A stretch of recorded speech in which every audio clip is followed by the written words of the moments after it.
All right. For those of you who are just joining us online on Channel 9 and the streaming, we are here at the U.S. Finals for the Imagine Cup. And today we're going to announce the winners. And we've got 4 awards. We've got the People's Choice Award. We've got the Innovation Award, the Citizenship Award, and then the Gaming Award. And so what I'm going to do is I'm going to announce the winners, and they'll come up and we'll let them know who won. So for our very first award. Drum, please. So this is the People's Choice Award, and our winner is Gunlock. So come on up. They're just awards. Oh, yep. Come on up. And do we, no, okay. Congratulations. Come shake his hand. Yep. There you go. Good job. Congratulations. There you go. Congratulations. There you go. All right. All right. Perfect. Yep. All right. All right. Congratulations. Congratulations, Gunlock. All right. Now, our second award is an award in the innovation category, and our winner is HealthX. Come on up. Come on. And they win $4,000. Yes. Congratulations. There you go.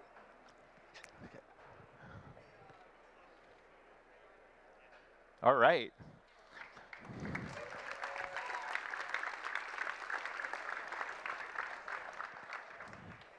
Our next award,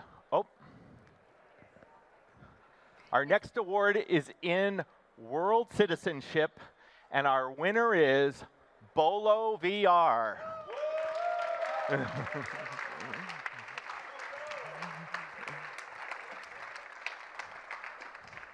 Hey, shake his hand. You're welcome. Awesome. You can hug her too. They wanted the check really fast. All right, pictures. Smile. You gonna get in? Yeah. All right, and we have one more award. Last award. And this award is the games category winner. And our winner is Mild Beast Games.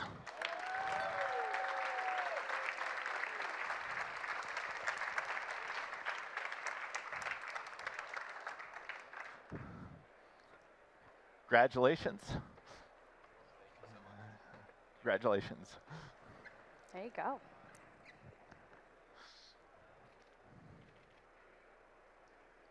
All right. All right. Thank you. Congratulations to all the teams. And everyone clap for John Shushak. All right. All right, so we're going to get a chance to see some of the stuff. All right. We are going to get a chance to be able to see these winners, not only pitch, but we're going to give a quick video highlight of their demo experience so you get a flavor of their technology solution. And so we're going to do that rapid fire. They've been practicing all week their 5-minute pitch. So we are going to put it to the test live in front of all of the Build attendees. Outstanding. All right. Thanks very much. Thank you, John. And give them all a round of applause. Where's Liz? Oh.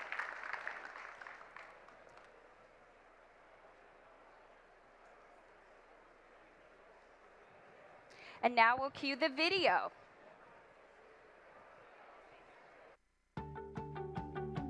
So welcome to HealthX. HealthX, as stated before, is a eye tracking game that is used to diagnose and treat lazy eye.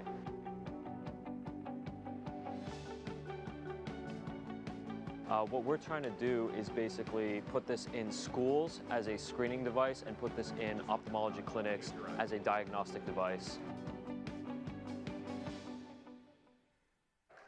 Awesome. Give them another round of applause. Now we're going to invite HealthX to pitch to you live in front of the audience. HealthX.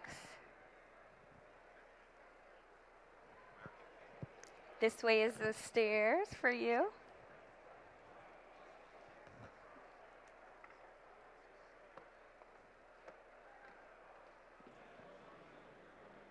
Okay. Way up. There you go. All right. Imagine seeing the world with one eye, like the image on the left, but your other eye sees the world like the image on the right. That's what it's like to have lazy eye.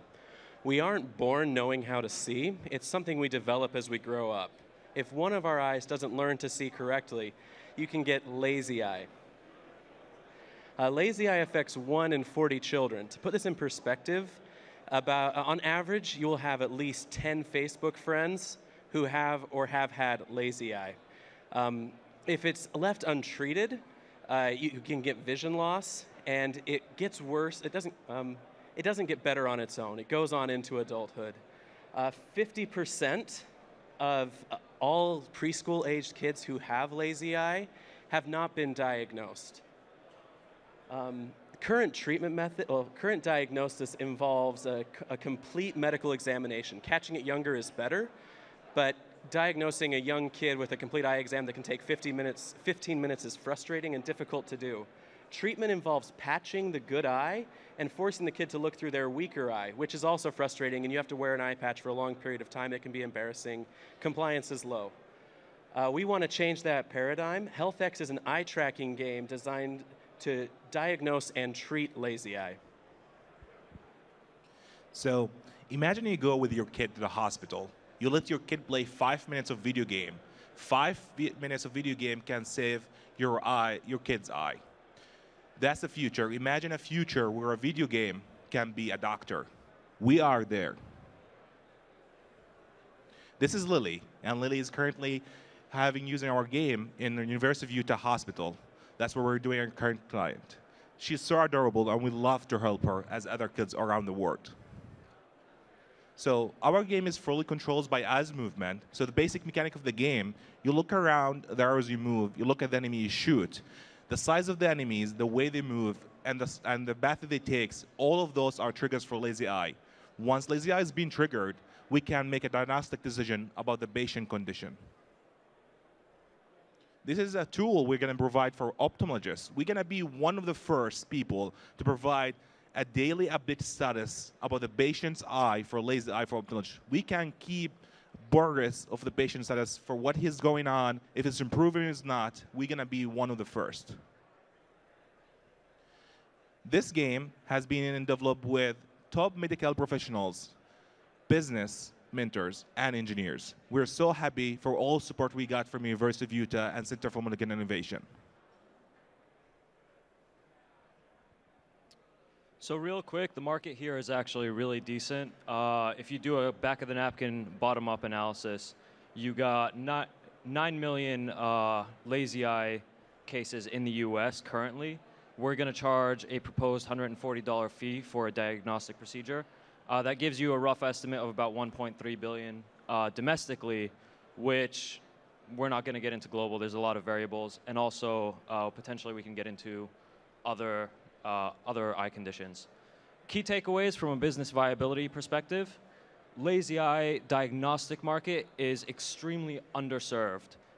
So we have a few competitors in the space. They all focus on treatment. Nobody is focusing on diagnostic. We've been in clinical trials for 3 months, and we've noticed preliminary positive feedback.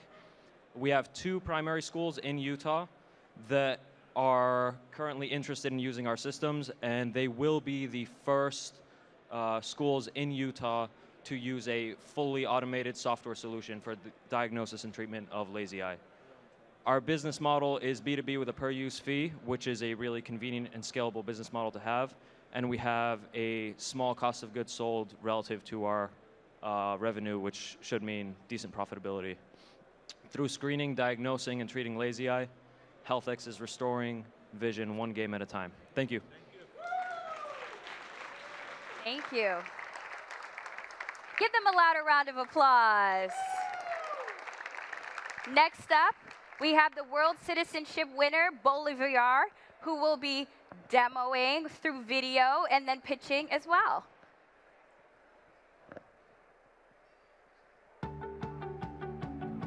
Okay, so we're a team, Bolo VR, and what we created is the BEST. It's a police training simulator.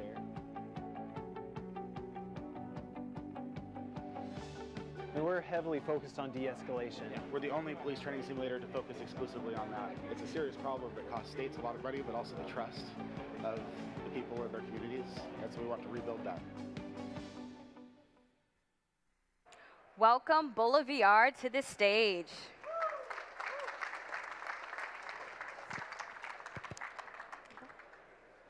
Thank you. So yeah, we're Bolo VR, and our police training simulator is called BEST. It stands for Behavior, Ethics, Strategy, and Tactics. And in 2007, there was actually an officer that was responding to a high-speed chase, and as he was entering an intersection, he was just flipping on his lights and getting up to speed. And right at that same time, a civilian drove into the intersection, and there was an accident. And the accident unfortunately involved my brother-in-law, who was killed in the incident, and it's a really tragic situation. And we understand how intense it is for officers to operate and do what they do day by day. And so part of this project is to actually help them make good decisions. Let's see, do we have our slides here? Okay. All right, so like he said, BEST stands for Behavior, Ethics, Strategy, Tactics. It is the first police training simulator to focus specifically on de-escalation of conflict.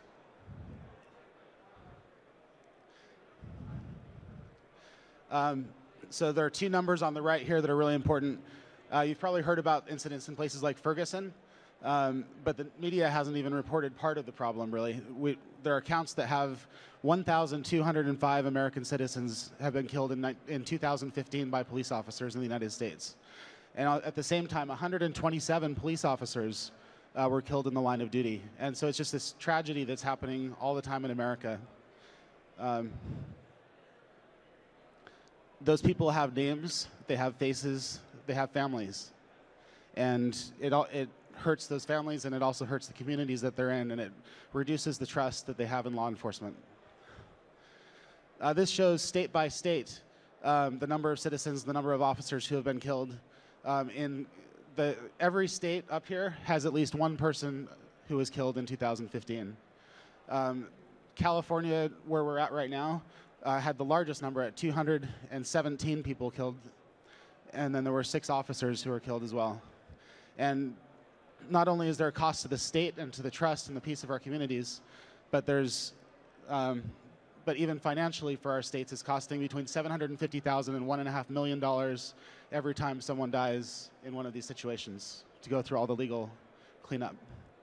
So one thing we've looked at as a team is the training out there right now is kind of like a light switch. It's on or off, shoot or don't shoot. And anyway, we believe that police should be armed not only with weapons, but with options. And we don't want them just thinking shoot or don't shoot. So we started this journey by meeting with a group called POST, Peace Officer Standards and Training, and they've been helping us along the way, making sure that what we're producing is something that's actually useful for law enforcement training academies. And they plan to use this in all of the police academies in the state of Utah, where we're from, as well as in continuing education. This is Lieutenant Wade Brewer, who is part of POST, and he's been helping us, and right here he's testing our virtual reality product. There's a huge market for VR, and the state of Utah had paid $750,000 for a simulator that it doesn't even focus on de-escalation. And so they're expecting to pay something like that for our product once it's finished. And it'll save them many, many times that every year if we're able to be successful with our training. Internationally, these are the 30 countries with the largest police forces. The United States is third. China and India have larger ones, but anywhere where you have a lot of police, there's a need for training like this. And we plan to install equipment in some of the police headquarters but at the same time, or police academies. But at the same time, we have a partnership with an organization called The Void, which just raised about $250 million to build about 300 virtual reality amusement parks throughout America. And so police will be able to use our training in these Void locations, and we've been testing it there for the last few weeks. These are some of the technologies that we've been using. Microsoft Visual Studio we use every single day. We also use Unity, Emotive, Oculus Rift, which was just released 3 days ago commercially, the Leap Motion, and we're able to track things like body language, proximity, tone of voice, and emotion, and give real-time feedback to officers. And so we're very excited for them to be able to use our training, and we believe that as we continue to develop this and really get it out there to the market, that we'll be able to change that number to something much closer to this number. Our goal is to have 0 police officers and 0 civilians killed, and we can do that with our efforts, but also the community, which includes you, and the Imagine Cup. Thank you. Thank you so much.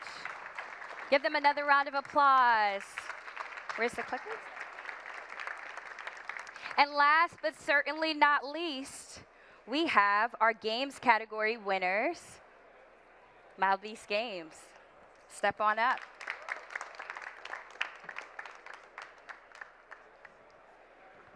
And before they go on, we are going to show a quick video highlight of their demo from today. Hey, we're Team Mild Beast Games. We're from the University of Southern California. I'm Mac, this is Teddy, and that's Aaron. We wanted to take that same screen experience and build a game that really embraces that idea. So that brings us to Sundown. What Sundown is a same screen local multiplayer stealth shooter.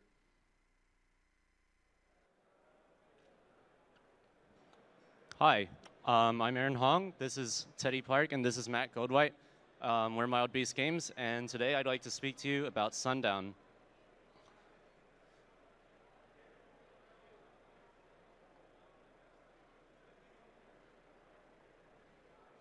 So, first of all, I'd like to start with our inspiration for the game.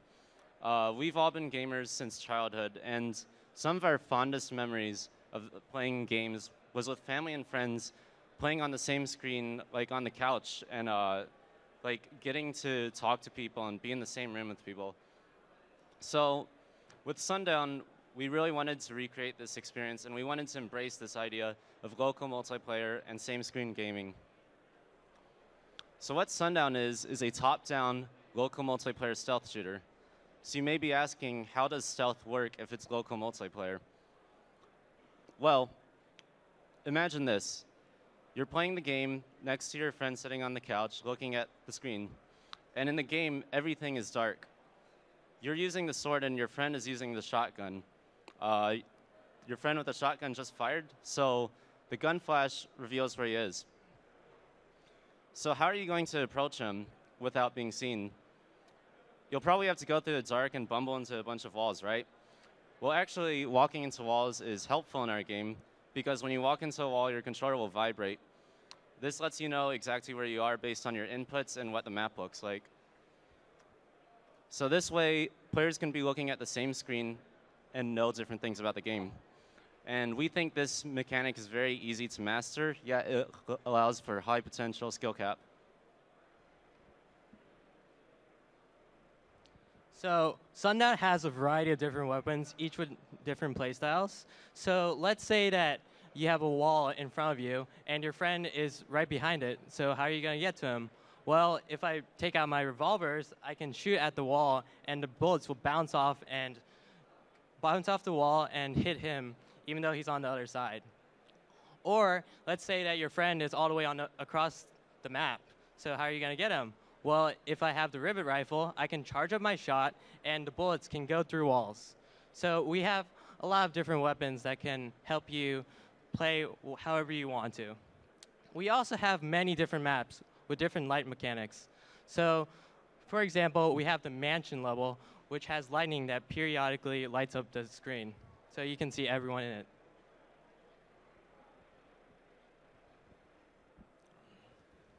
Hey.